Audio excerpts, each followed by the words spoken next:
Hiya Luke, nice little picture there for you to start your recap. Great session yesterday, very productive, covered a lot of points, and what I like particular is this middle footage, because this shows that you can get the swing shorter, you can get it more laid off. You wouldn't want it to that extreme, but it's nice to see you do the opposite of what you would normally do. Now stop the three swings at the same point when the left arm gets level with the shoulders, if you will, when viewed from this angle, and you can see straight away that this change is taking place. Initial footage, very much across the line, very cupped in the left wrist, and from there we tend to get quite long and across the line further. Here, much more laid off, much flatter with the left wrist and the left forearm, and then over here, a sort of compromise between the two. Nowhere near as across the line at that point as it was before, and not quite as much cupping in the left wrist. So the key points for you on this move are, on this swing, we'll make a nice swing back to P2, and then from there, the third accumulator does nothing. It almost sort of counter-rotates. Getting as long, we lose pressure there under the right arm, which also helps push us a little bit too far over in the backswing.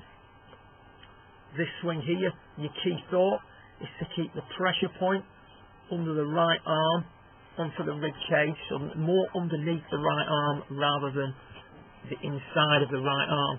And then from there, the feeling that you've got is that you're going to roll the left arm over the chest. Rolling the left arm over the chest more. So really loading accumulator 3 from P2 to P4. You can see there the effect that has on the overall length of swing and positioning of the shaft. So what we've got here now is compromise between the two. P1 to P2 is pretty good. We've now got a T-peg coming out the glove here, and the ideal feel for you is to get this T-peg to point up.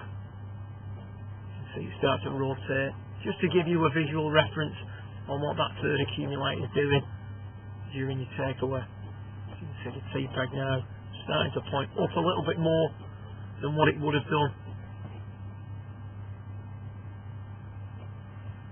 if we make the same move over here. So that T-peg's going to stay pointing out in front of you much longer as that third accumulator fails to load